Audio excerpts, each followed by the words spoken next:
De la higuera aprendan la parábola.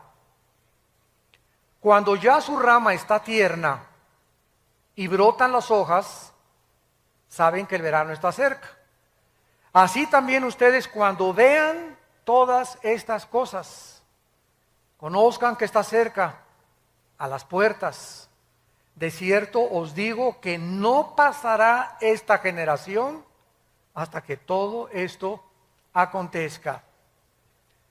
Cristo anteriormente, en el capítulo 24, había enfrentado a los discípulos que estaban inquietos por saber, como nosotros también, como la curiosidad nata del ser humano, cuándo iban a cumplirse las profecías de los últimos tiempos. Le hicieron 3 preguntas en Mateo 24:3. Dinos cuándo serán estas cosas. La primera pregunta. La segunda, ¿qué señal? Danos una señal. Jesús, bueno, que no quieras darnos el día ni la hora, danos una señal. Una señal es algo que apunta hacia algo. Danos una señal, algo que nos pueda decir, pues nos encontramos ya, verdaderamente en los últimos tiempos. Y en tercer lugar, danos una señal del fin del mundo. Entonces Jesús comienza a describirles en el capítulo 24 algunos eventos que iban a preceder su segunda venida, muchos de los cuales se han cumplido y se están cumpliendo delante de nuestros ojos.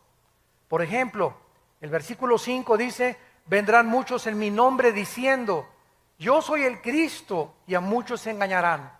O sea, una de las señales de Jesús es que comenzarían a levantarse falsos mesías.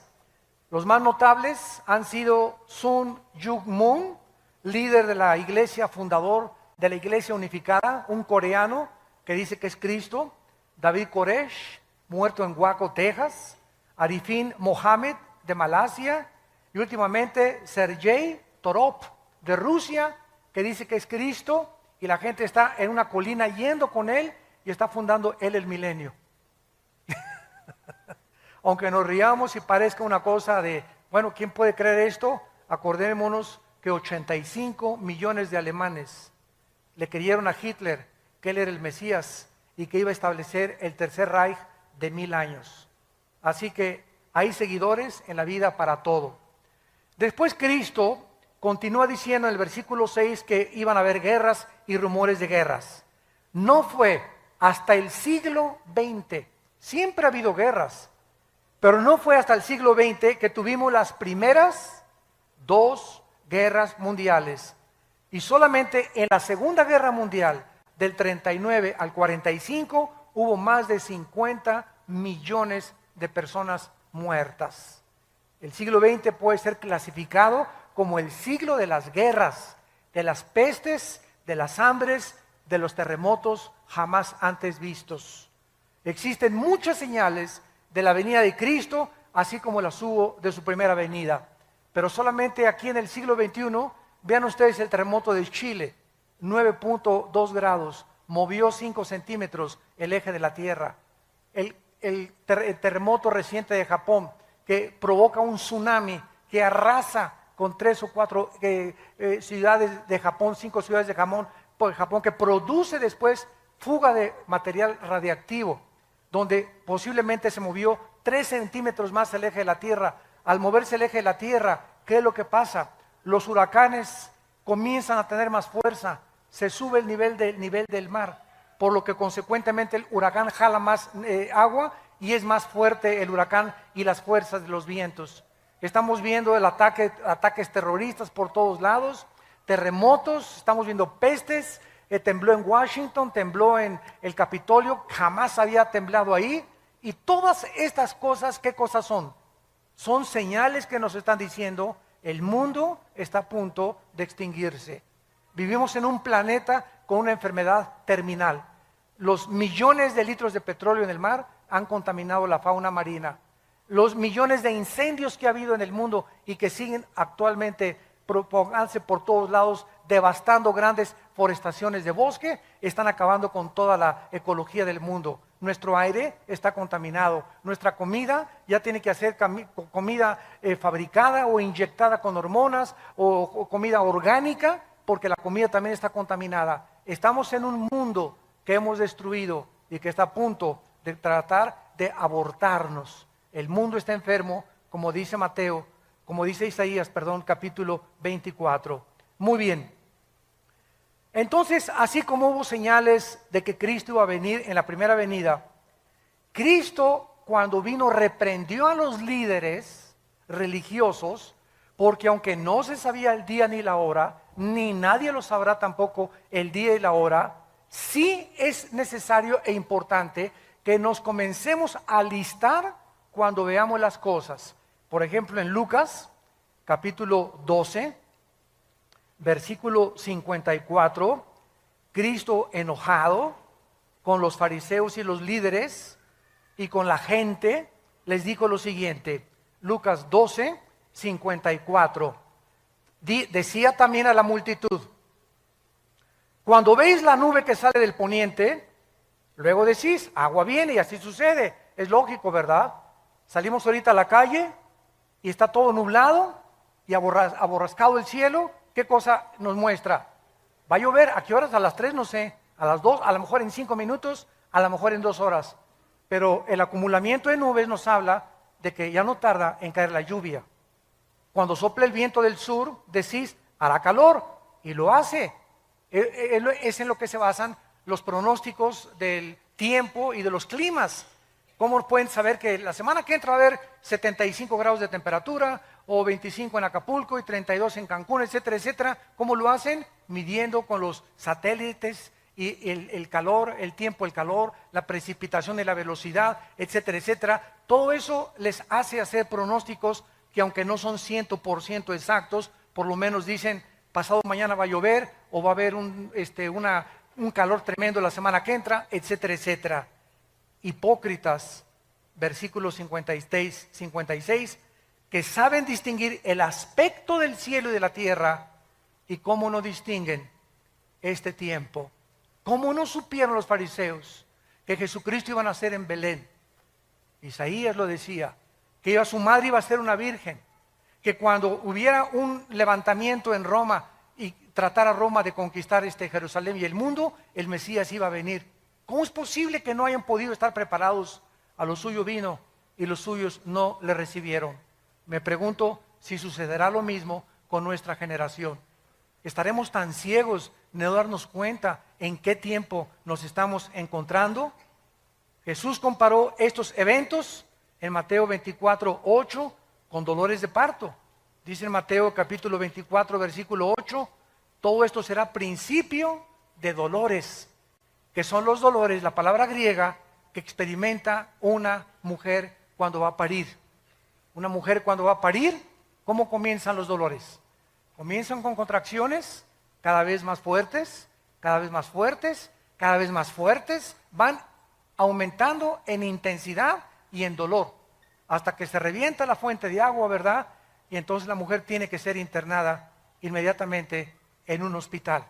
Entonces Cristo dijo que los terremotos, los huracanes, los tsunamis, toda la descomposición ecológica iba a ir aumentando, aumentando, aumentando, como lo estamos viendo con nuestros ojos. Los terremotos son cada vez más fuertes, producen más daños, los huracanes son cada vez más devastadores, los tsunamis están comenzando a inundar ya grandes cantidades y grandes costas en los continentes del mundo. ¿Y quién puede estar ciego a lo que está pasando en Israel? Lo que va a pasar en 2 o 3 días. Esto es increíble a la luz de la Biblia.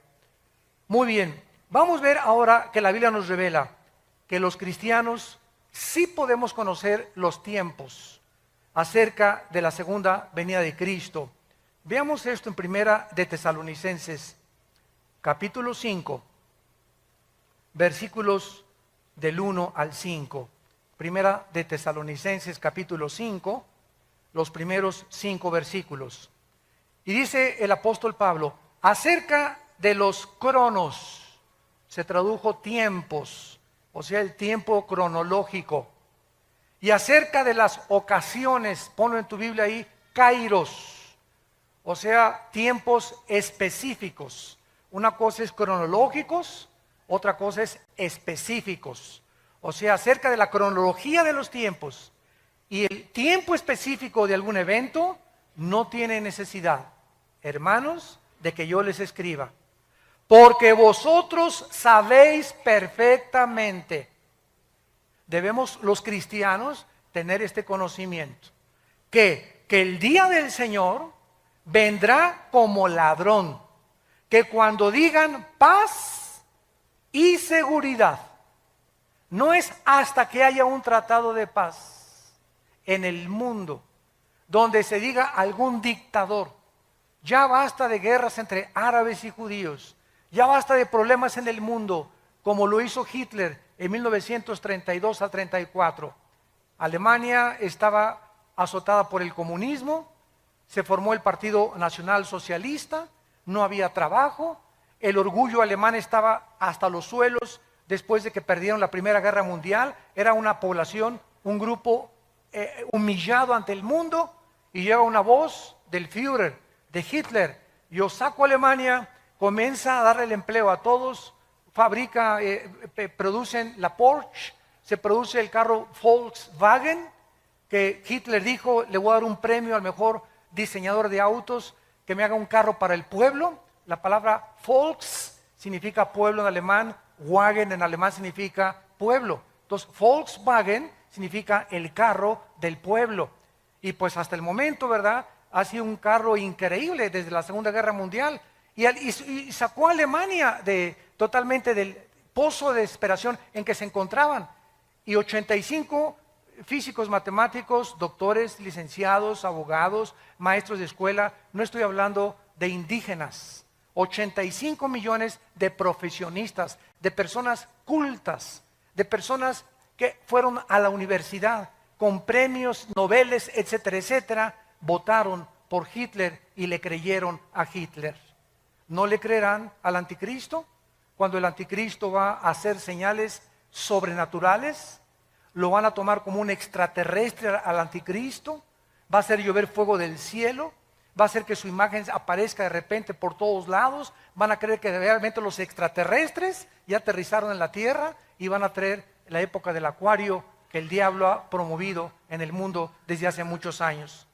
Entonces dice el apóstol Pablo, versículo 3, cuando digan paz y seguridad, vendrá destrucción repentina como los dolores a la mujer encinta y no escaparán. Escuchen con atención lo que dice Pablo.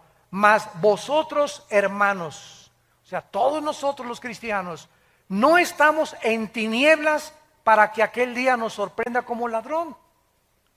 Dios no quiere que nosotros seamos sorprendidos de repente y voltees y tu esposa desapareció y tus hijos desaparecieron y millones de bebés en los hospitales recién nacidos desaparecieron y pilotos con aviones se van a estrellar en el mar porque el piloto desapareció. Choferes van a congestionar las carreteras internacionales porque desaparecieron de repente manejando. Va a haber un caos y una confusión en el mundo entero de la desaparición de millones de personas. Tú vas a ser de aquellos que vas a decir, ¿qué pasó? ¿Dónde está mi vieja? ¿Dónde está mi viejo? ¿Dónde están mis hijos? No, ¿verdad? Dios no quiere que nosotros seamos como ladrón. Vendrá a los incrédulos, pero no a nosotros. Métete eso en tu cabecita.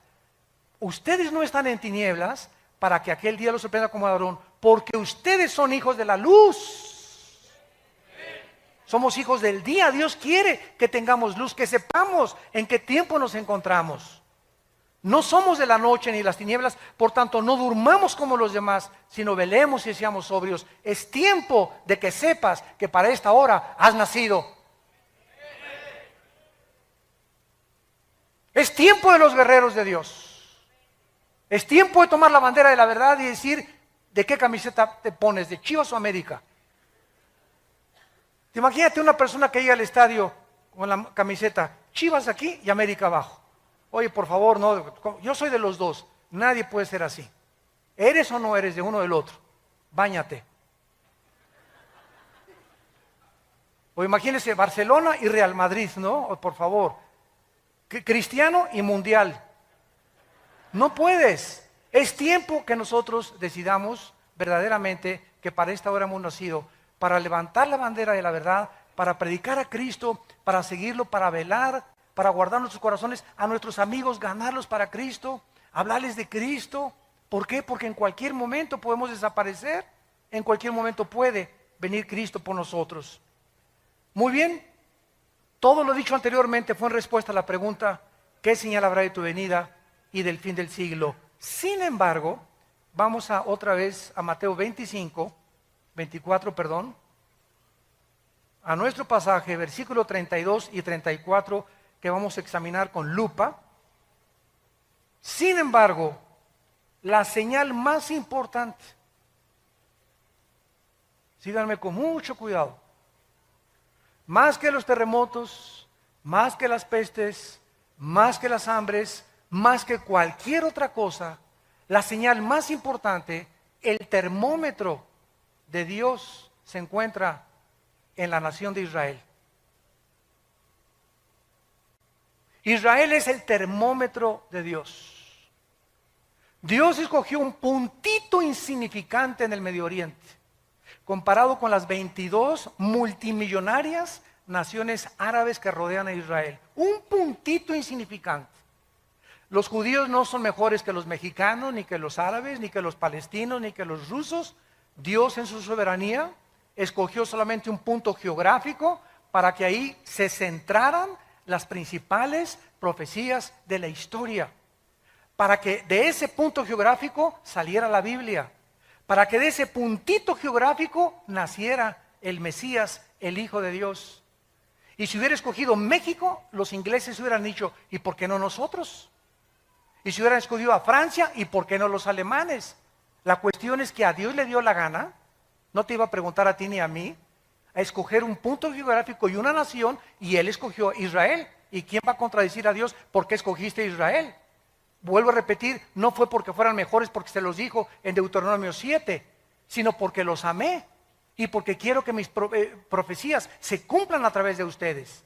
Entonces Dios escoge a Israel y desde 1948, 14 de mayo de 1948, el Estado libre, independiente y soberano de Israel, ante los ojos estupefactos del mundo entero, se constituye como una nación en un día. Cumpliendo la profecía de Isaías 66, ¿podrá nacer una nación en un día? Pues ha sido Israel la única de la historia. Este es importante porque tenemos que preguntar dos preguntas para contestar nuestro pasaje. Número uno, ¿quién representa la higuera? Porque dice el pasaje, Mateo 24:32, de la higuera aprendan la parábola. Cuando su rama está tierna y brotan las hojas, sepan que el verano está cerca. Y la segunda pregunta que tenemos que contestar es, ¿cuánto tiempo involucra una generación? Si podemos descifrar estas dos claves, ¿quién es la higuera y cuántos años constituyen una generación a los ojos de Dios en la Biblia? Tenemos bastante información para darnos cuenta que nos encontramos en esa generación, que no pasará hasta que todo acontezca. Sigamos leyendo y sigamos estudiando. Vamos a ver en primer lugar en Oseas, en el Antiguo Testamento, que en el Antiguo Testamento la nación de Israel representa o está representada por dos árboles. Uno es la vid, que produce uvas, o la viña, y otro la higuera, que produce higos. Dice en Oseas 9, versículo 10, ¿ya lo tienen? Como uvas en el desierto, hallé a Israel. Como la fruta temprana de la higuera, en su principio vi a vuestros padres. Aquí Cristo compara con dos árboles a Israel, con la vid y con la higuera. Pero es interesante, ¿verdad?, que la higuera es la última planta del año en florecer. Hay 3 árboles en la Biblia. El olivo, que representa las bendiciones. Dice en Romanos 11 que fuimos injertados en el olivo. Nosotros somos el olivo silvestre, el olivo original es de Israel. El olivo representa las bendiciones que vienen con el Espíritu Santo. La vid representa el sistema religioso, la viña. Isaías 5, planté una vid y vine a buscar fruto y no la encontré. Y esta misma parábola de Isaías 5, representando la vid, Cristo dice cuando vio la higuera, la maldijo, que era una profecía más adelante de que Israel atraería la maldición sobre sus vidas por haber rechazado al Mesías. Y en tercer lugar, la higuera representa la resurrección nacional de Israel. Entonces tenemos el olivo, tenemos la vid y tenemos la higuera. Pero cuando Cristo de los 3 árboles escoge la higuera para decirnos, cuando reverdezca, cuando resucite, cuando otra vez ante los ojos del mundo Israel vuelva a levantarse después de más de 2000 años de que no tenían patria, gobierno ni sistema religioso, sepan que se acerca el verano. Quiero decirles con más exactitud que esta generación no pasará hasta que se cumplan todas estas cosas. Vemos también en Lucas capítulo 13 acerca de la higuera que Cristo nos está describiendo. Dice Lucas 13, versículo del 6 al 9. Dijo también esta parábola: tenía un hombre una higuera plantada en su viña y vino a buscar fruto en ella y no lo halló. Y dijo al viñador: he aquí hace 3 años que vengo a buscar fruto en esta higuera y no lo halló. Córtala. ¿Para qué inutiliza también la tierra? Él entonces respondiendo les dijo: Señor, déjala todavía este año hasta que yo cabe alrededor de ella y la abone, y si diere fruto bien, y si no la cortarás después. ¿A quién se refería? A Israel. Vino Cristo al mundo y no a los suyos vino. ¿Quiénes eran los suyos? Los judíos. Cristo vino a los judíos y después pasó a los gentiles el evangelio, pero el evangelio vino a predicarse primero a los de su pueblo, a los judíos, porque de ahí iban a ser el Mesías, de ahí nació. Entonces Cristo no encontró fruto y lo compara con un árbol, por eso se llama parábola, porque es una verdad espiritual ilustrada con una verdad o con la ecología o con los árboles, los pájaros, las plantas. Cristo ilustra todo lo que está aquí terrenalmente con las cosas del cielo para que las entendamos. Vemos pues aquí otra vez que la higuera representa a la nación de Israel. Ahora, el hecho de que Cristo tenía en su mente a Israel se confirma aquí mismo en este capítulo, versículo 34 y 35. Y Cristo grita: Jerusalén, Jerusalén, versículo 34, que matas a los profetas, apedreas a los que te son enviados. ¿Cuántas veces quise juntar a tus hijos como la gallina a sus polluelos debajo de sus alas y no quisiste? Vean ustedes la maldición. He aquí vuestra casa os queda desierta, y os digo que no me verán hasta que llegue el tiempo en que digan: Baruch Hashem Adonai Elohim, bendito sea el que viene en el nombre del Señor. ¿Va a decir lo mismo? Esto lo dijo como una nación, Dios lo va a decir como contigo. Voy a ver ahorita, Pancho tiene ya 5 años de cristiano, me voy a ir a asomar a su casa, a ver si lee la Biblia, a ver si ora, a ver si en su escuela está hablando de Cristo, a ver qué películas ve. Voy a buscar fruto en la vida de Pancho. Voy a buscar fruto en la familia Díaz, a ver cómo está esa familia. Dios nos examina y Dios busca fruto en nuestras vidas. No nos engañemos de que seamos cristianos si no estamos produciendo fruto. Aunque seas hijo de pastor, aunque tu mamá sea la monja de Zacanicapatlán, aunque tu tía sea obispo, aunque hayas nacido en un hogar cristiano, eso no garantiza que seas cristiano. A lo mejor eres religioso, pero tú no tienes una relación con Cristo personal. Entonces Cristo viene a buscar fruto en nuestras vidas. Cuando Él venga, los cristianos que estén con fruto serán cortados y llevados con Él. Pero los que no produjeron fruto, Él lo está profetizando. Vine a buscar fruto y no lo encontré.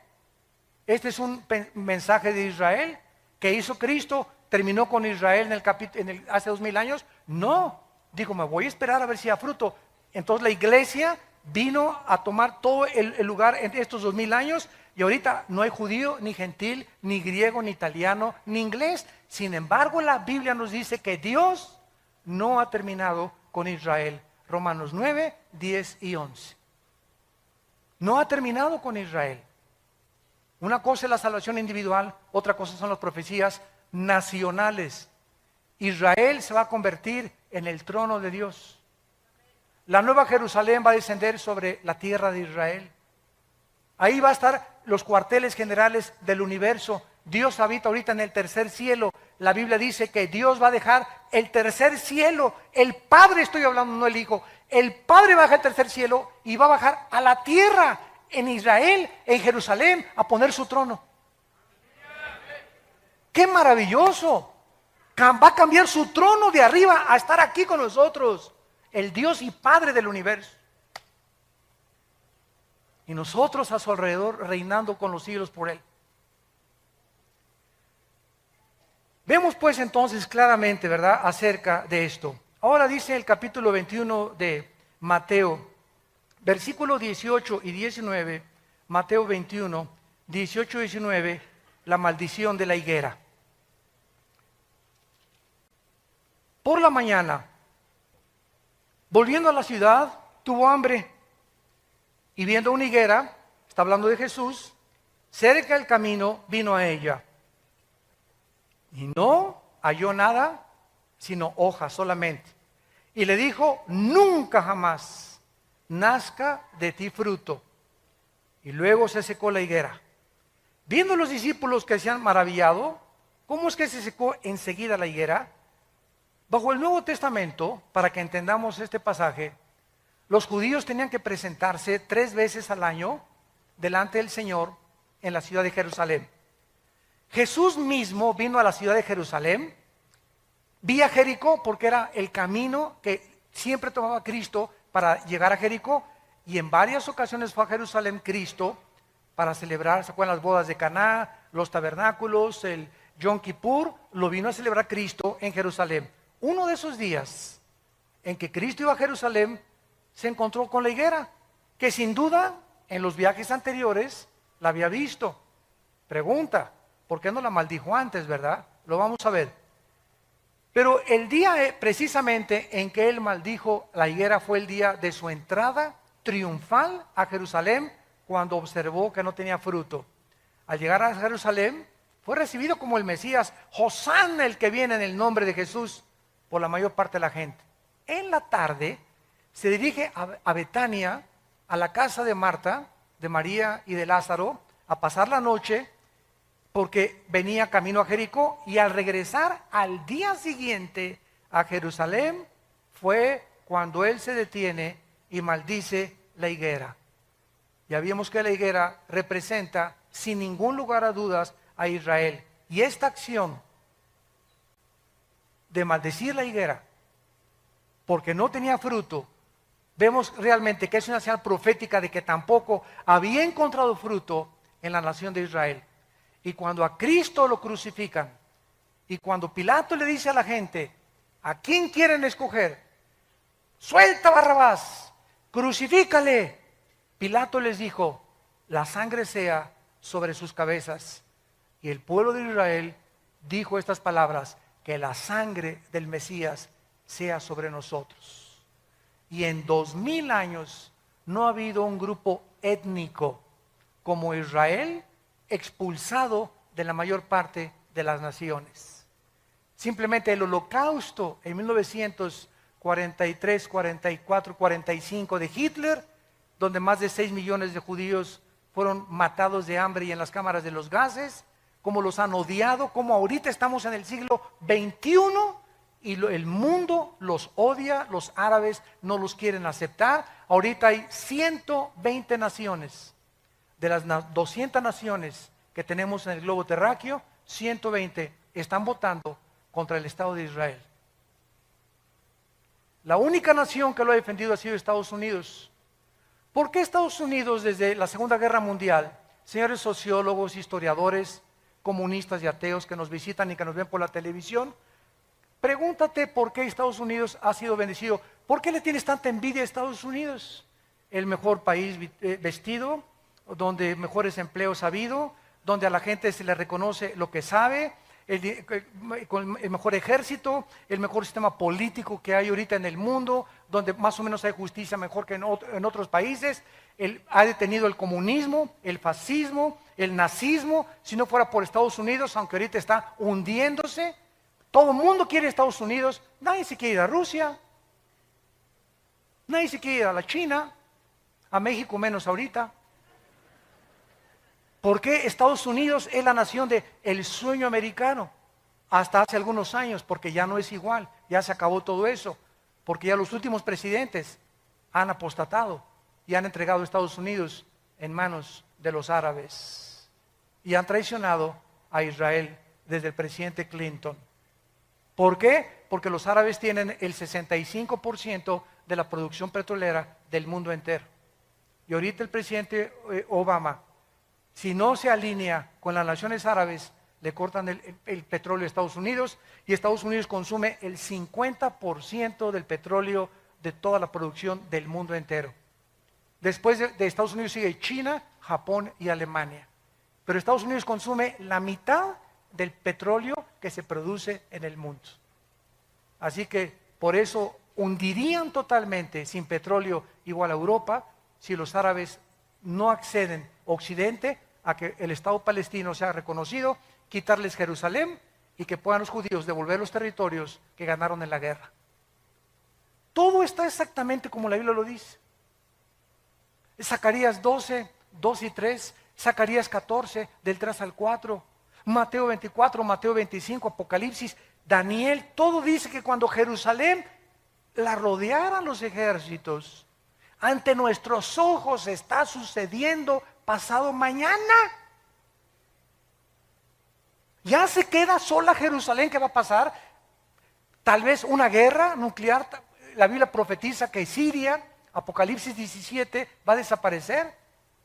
Tal vez Israel conteste con armas nucleares a Siria y borre del mapa a Siria, y el anticristo salga de la región de Siria o Irak, y después de esta devastación se den cuenta, bueno, que nos estamos matando. Surja como Hitler el anticristo y traiga la paz. Y cuando digan paz y seguridad, nos pintamos.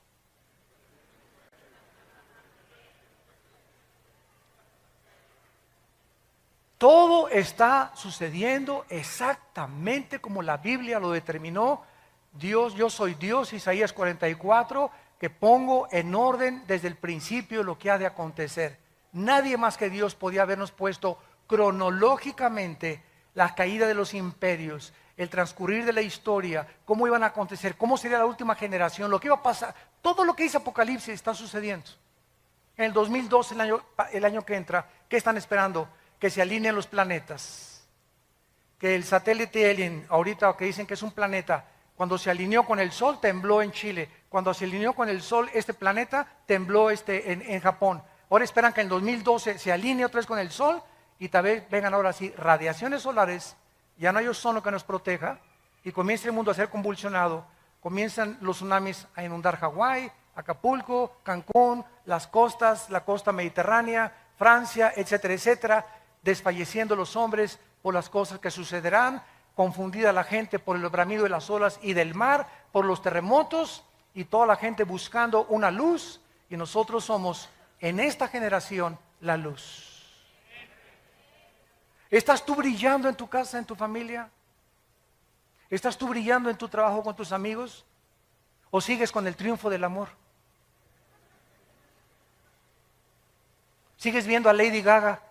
¿Por eso estás tan enchamucado como estás? ¿En qué mundo? Es que es el tiempo de nosotros. Hay un solo versículo en el Nuevo Testamento de David. Un solo versículo de David en Hechos. ¿Saben lo que dice la Biblia de David? El Espíritu Santo, ¿cómo resumió la vida de David? Dice en Hechos, y David sirvió a su generación. Es todo lo que se dice de David. ¿Cuál es ahorita es la generación de nosotros? Desde que tú naciste es tu generación. ¿Qué estás haciendo por tu generación? Los años así pasan. Y no te has decidido todavía a hablar de Jesús, a entregar tus bienes a Jesús, a seguir a Jesucristo, a hablar de Cristo, a santificar tu vida, a limpiar tu vida sexualmente. Esta maldición la hizo Cristo saliendo de la casa de Marta y de Lázaro y yendo más adelante. Con todos los antecedentes podemos ver claramente, ¿verdad?, que las señales que Jesús dio durante todo su sermón, el Monte de los Olivos, era para que aprendieran claramente que Israel estaba a punto de ser destruida. En el año 70, los romanos llegaron con el general Tito y no dejaron piedra sobre piedra. Cuando Cristo vivió, ¿saben cuál era el objeto de los fariseos? Construir edificios y templos. Y cuando le preguntaron a Cristo en Mateo 24 las señales, los judíos estaban, mira nomás qué iglesia totota, mega iglesia preciosa, cortinas persas, lámparas hawaianas, luces de Francia, tapetes persas, etcétera, etcétera. Y Cristo dijo, ustedes ahorita se gozan en edificios, yo les diré que no quedará piedra sobre piedra.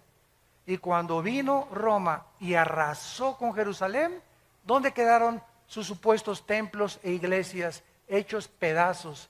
¿Quiénes sobrevivieron? Las almas de los hombres. ¿Y nuestra generación es diferente? No, nuestra generación es exactamente igual. Ahora estamos tratando de hacer megas construcciones de 20, 30 millones de dólares, cuando Dios no nos mandó a construir edificios, nos mandó a predicar el Evangelio de Jesucristo. Ya si Dios nos quiere regalar, y si alguien me dice, te regalo 15 millones de dólares para que hagas un edificio, una iglesia, gloria a Dios.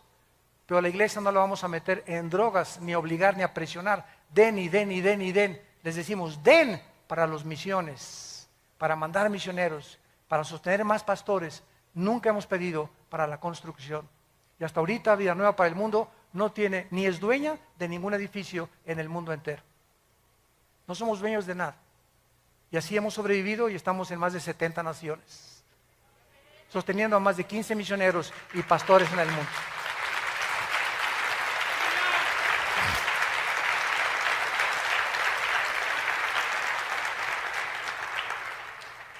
Los judíos pues fueron dispersados a los 4 confines de la tierra, quedaron por tierra cerca de más de 2000 años.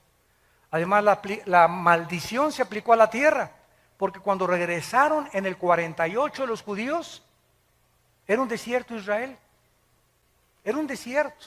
Los palestinos dicen que era tierra de ellos. Esto es la mentira más grande del mundo. Durante 3000 años Israel estuvo en Israel. Claro que había árabes cuando regresaron ellos, pero era un desierto Israel. No había un solo árbol, porque la maldición cayó sobre la nación y sobre la tierra.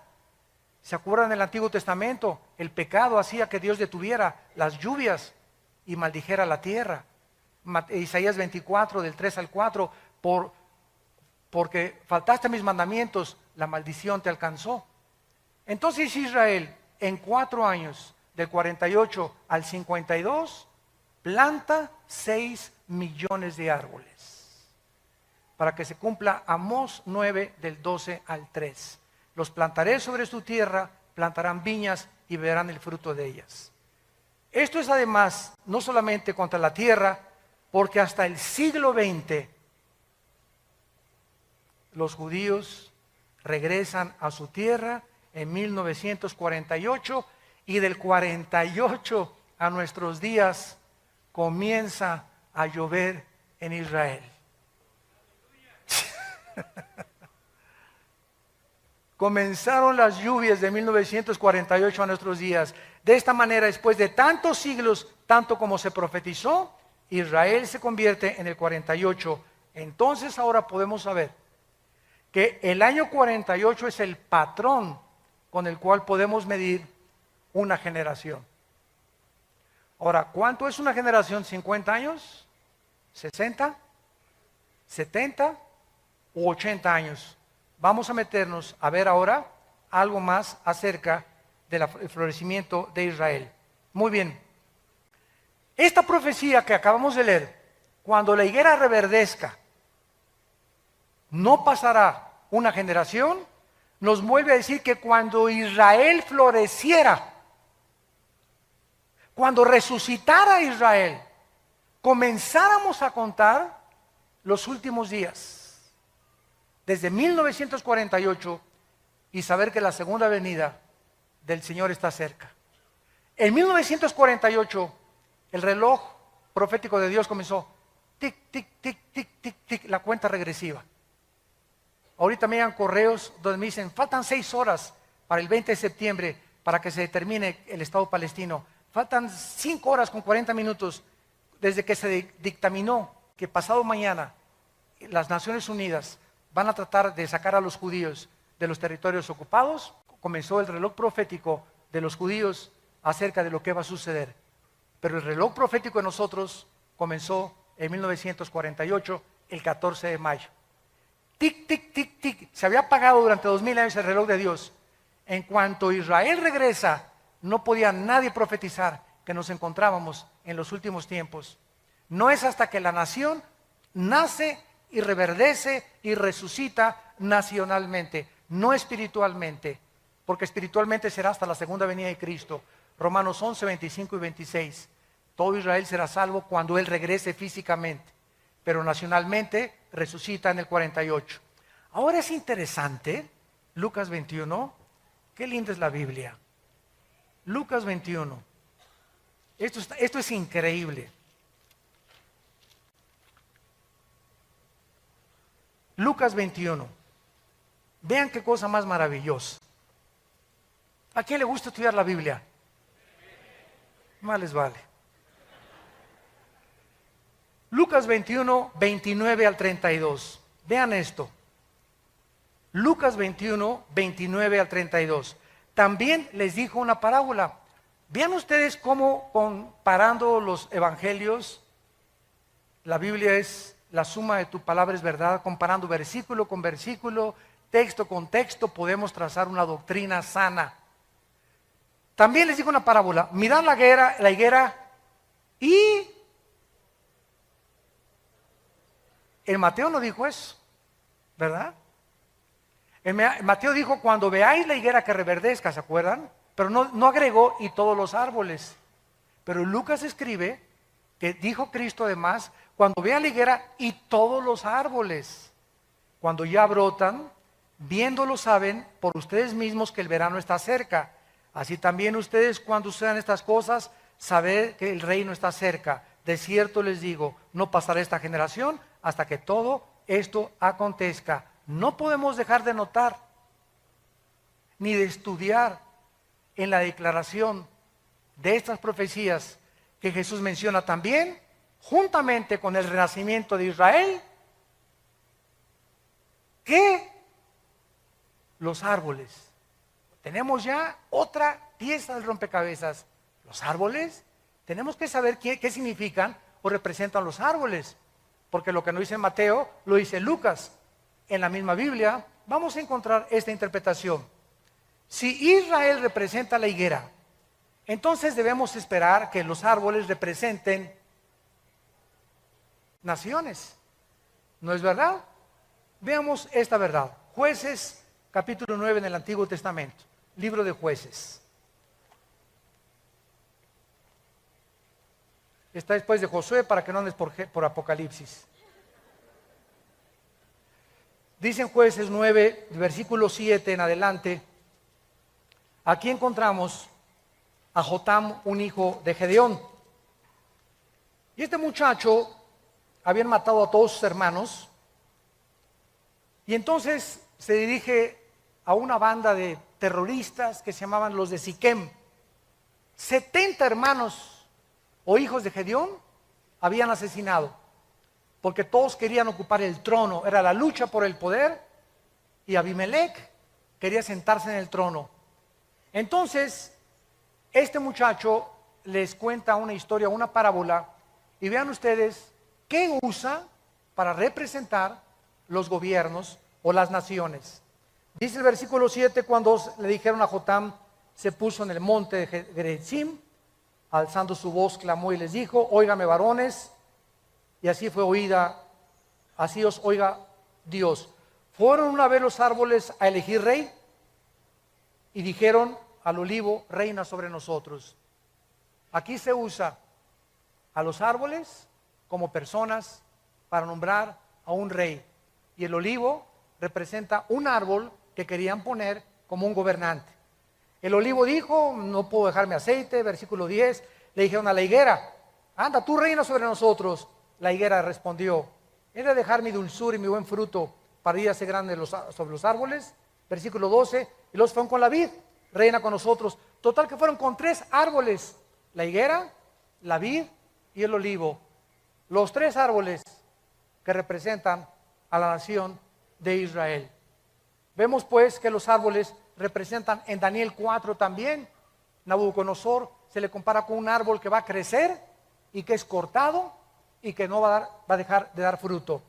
Con estos ejemplos podemos ver algo extraordinario a la luz de la historia que nos puede ya comprobar realmente qué significan los árboles. Una vez que vemos que los árboles representan personas, gobernantes o naciones, ¿a qué naciones? Si los árboles se representan naciones, ¿a qué naciones se refería Jesús que iban a reverdecer juntamente con Israel? Qué asombroso es esto. Las naciones cercanas a Israel iban a florecer cuando Israel floreciera.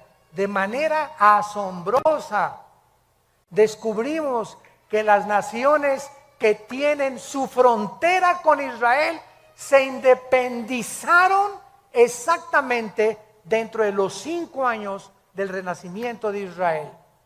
El Líbano, Jordania, Siria y Egipto obtuvieron su independencia entre 1943 y el 52.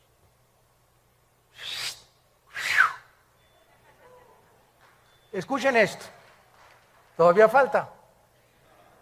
Líbano, después de la Primera Guerra Mundial, Francia obtuvo el mandato de Siria, que era la antigua porción del Imperio Otomano o de los persas.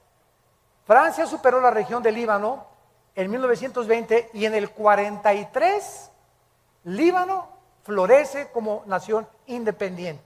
Jordania, después de la Primera Guerra Mundial, la disolución del Imperio Otomano, Inglaterra recibe el mandato de gobernar la mayoría del Medio Oriente. La Gran Bretaña separa la región autónoma de Transjordania en 1920 y Jordania se independiza en 1946 y adopta el nombre de Jordania hasta 1950.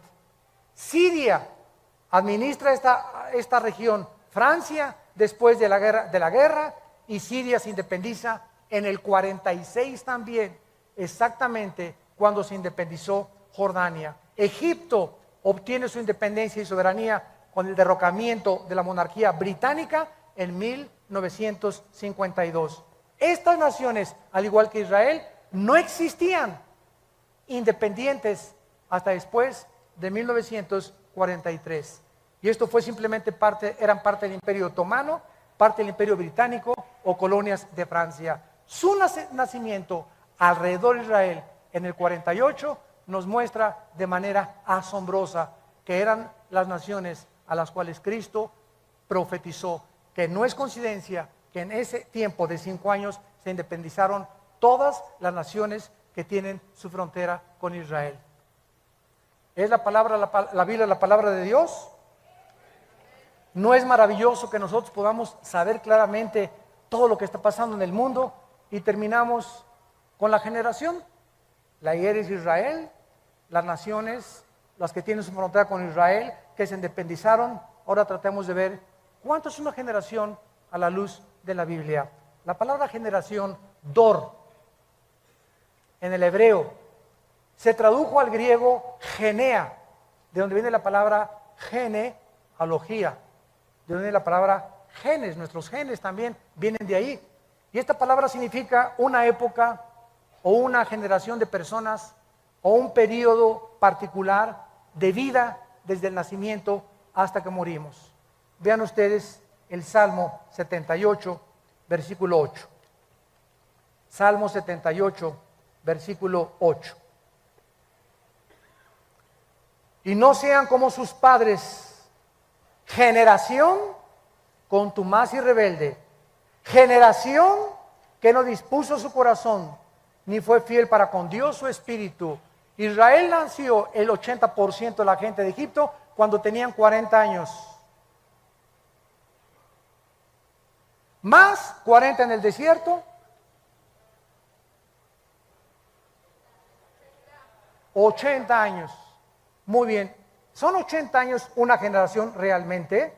Bueno, vamos a ver que si representa a un grupo de gente que nace y muere dentro del mismo periodo de tiempo, se le llama una generación. Salmo 90, versículo 10, nos saca de dudas. Los días de nuestra edad son 70 años. En los más robustos, los que no comen papitas ni Coca-Cola, y van a llegar a los 80 años con toda su fortaleza, es molestia y trabajo. Escuchen esto, amados hermanos santos de Dios. De acuerdo al libro de Hechos Mundiales de la CIA, World Factbook, mayo del 2010, el promedio más largo de vida de los seres humanos en el 2009 fue de 84 años en Macao. 84 años fue el promedio más elevado de vida en el 2010. Suiza ocupó el 10º lugar con 80 años de edad. Israel el 12º lugar con 80 años, punto 73. Estados Unidos el 49º lugar con 78 años de edad. Guatemala el 143º con 70 años de edad. La mayor parte de los seres humanos, o sea, de acuerdo a estas estadísticas, el 82.5% vive en un promedio de 60 años. ¿No pasas del sesentón? El 82% de la humanidad no va a pasar de los 60. ¡Qué increíble es esto!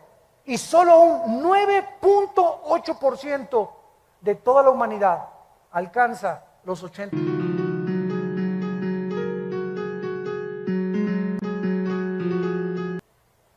Mateo nos provee la clave claramente, ¿verdad? De lo que vive una persona exactamente, son 80 años de acuerdo a la Biblia, en los más robustos. Ahora, 1948 más 80, 2028. ¿Ok? Si es que sé algo de sumar. Si el 2028 más o menos, sin que sepamos el día y la hora, fuera la segunda venida de Cristo, tendríamos que restarle 7 años de la tribulación, ¿no? ¿Cuánto nos da? 2021. O sea, estamos en el 2011. ¿Cuántos años nos quedan?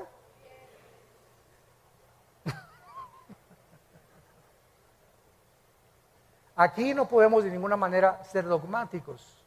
Y eso no contradice lo que Jesús dijo, el día y la hora nadie la sabrá, pero sí los tiempos.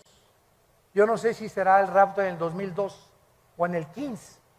Yo siempre he dicho que no pasábamos del 15, según cálculos, y que nos libre Dios de poner una fecha, porque seríamos falsos profetas. Pero los tiempos aproximados son posiblemente antes del 2028. Si la generación de los 80 años se cumple de acuerdo a la Biblia. Pues en el 20, en el 19, en el 16, en el 23, por favor no digan, el hermano Disney dijo. Me meten en problemas. Que quede bien claro lo que estamos diciendo. Y saben una cosa, que cuando yo leí esto, se me estremeció la piel. Le dije, Señor, ¿realmente nos estás diciendo que nos quedan 10 años, 12 años más de vida tal vez? ¿Será posible esto? Y Bueno, lo vamos a ir viendo con lo que siga pasando el año que entra, etcétera, etcétera. Lo único que sé yo es que llegó la hora para la cual nacimos. Y que si estas cosas han de suceder, ¿cómo no debemos de vivir una vida pía, santa y piadosa? Entregándonos cada vez más al Señor, buscando más su voluntad y dejándonos ya de vanidades ilusorias. Y entendamos para qué nacimos. Y sepamos que lo que más le interesa a Dios es que lo conozcamos. Y que seamos guardados de la hora de la prueba. Lucas 21, para que seamos tenidos por dignos de las cosas que acontecerán en la tierra. ¿Estás tú listo para encontrarte con tu Dios? Gracias por tu palabra, Señor. Gracias por tu palabra, Señor, y por los tiempos que nos permites vivir. Donde estamos viendo que las nubes se están juntando de las catástrofes, de los holocaustos, de las tragedias en el mundo, de los fenómenos naturales, donde la naturaleza se ha vuelto contra nosotros. Y sabemos que estas son señales. Y tenemos tal vez 2 años, 10 años, solo tú lo sabes. Lo único que sabemos es que ya el tiempo se ha acercado. Y que estas consideraciones que hemos traído a la luz de tu palabra, con la ayuda del Espíritu Santo como nuestro Maestro, nos hacen temblar interiormente de temor a ti, de acercarnos más rápido a ti, de entregar nuestras vidas con pasión a ti y de saber que tú eres la única causa por la cual vivimos. Porque si vivimos es para ti y si morimos es para ti también, Señor. Ya sea que vivamos o que muramos, le pertenecemos al Señor. Muchos de ustedes que nos ven por la televisión y que están aquí presentes, yo los invito a que vengan a la cruz en este momento. Vengan a la cruz. Ven a hacer la paz con Dios. Prepárate para encontrarte con tu Dios. Si Cristo no viene en 20 o 30 años, el día de tu muerte, lo vas a enfrentar. Y será el día de tu juicio, donde no tendrás otra oportunidad, como la tienes en esta tarde, de arrepentirte de tus pecados y de entender que no eres un animal. Somos personas inteligentes, agentes morales, responsables de las decisiones que tomamos, cuyas consecuencias son para bien o para mal siempre. Cada decisión que tomamos tiene consecuencias, para bien o para mal. Y tú y yo somos responsables delante de Dios, nadie más que nosotros, de las decisiones que tomamos. Ven a Cristo. Toma esta decisión en tu corazón hoy. Y ahí desde tu lugar dile: Señor mío y Dios mío, he oído tu voz profética a través de la Biblia y me arrepiento de mis pecados. No quiero que me sorprenda como un ladrón de repente y desprevenido tu venida. Quiero estar preparado, Señor. No quiero perderme galardones. No quiero ser avergonzado delante de tus ojos cuando tú vengas por mí. Te pido que entres a mi corazón. Te recibo porque creo que en la cruz pagaste con tu sangre por mis pecados, que a los 3 días resucitaste de los muertos y que vienes pronto por mi vida para reinar contigo eternamente.